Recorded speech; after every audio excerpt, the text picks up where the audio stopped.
Les organismes qui causent les maladies dans l'eau et le lait sont tués lorsqu'ils sont exposés à de hautes températures. Cela s'appelle pasteurisation.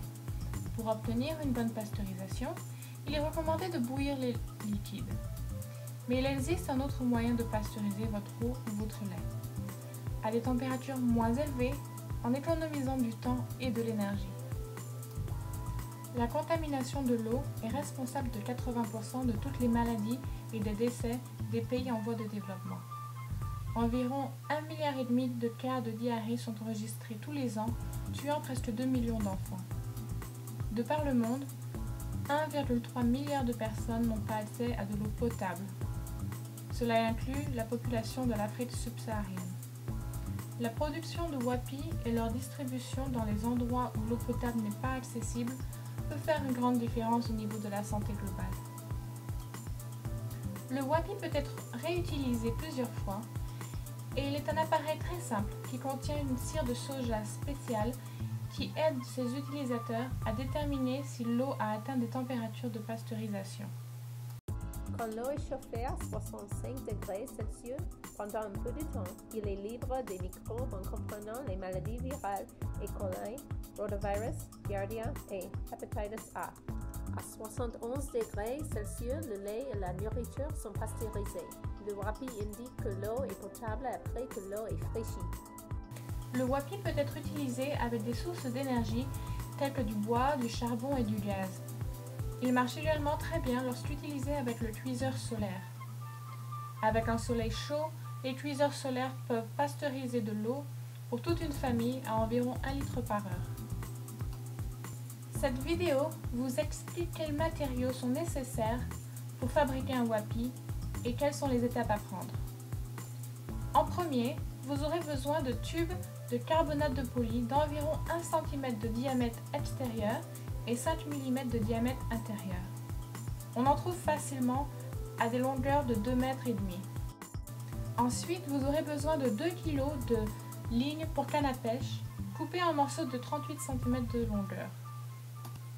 Vous aurez besoin de 2 petits joints qui ressemblent à des rondelles plates en métal, souvent utilisées en plomberie.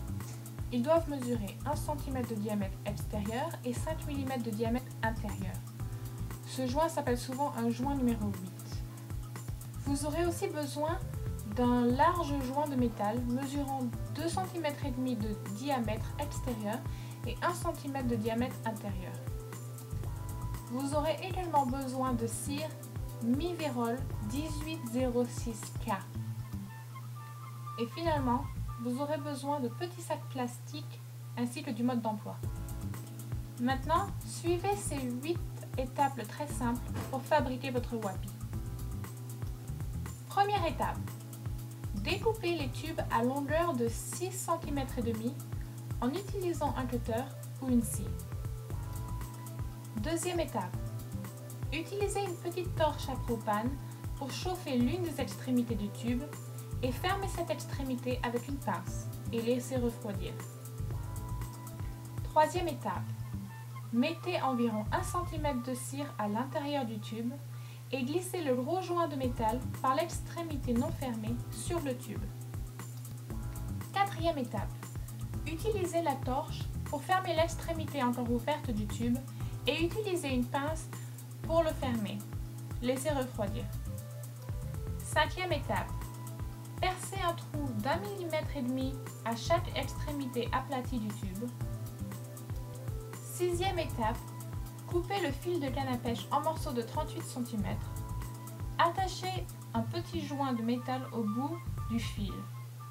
Passez le fil dans le trou à une extrémité, puis à travers le trou du plus gros joint le long du tube, puis à travers le trou de l'autre extrémité, comme vous montre l'image. Septième étape, prenez l'autre petit joint de métal et attachez-le à l'autre extrémité du fil de canne à pêche. Huitième étape, insérez le mode d'emploi et le wapi dans un petit sac plastique d'environ 16 cm et demi de long et 8 cm de large. Vous êtes maintenant prêt à utiliser votre wapi.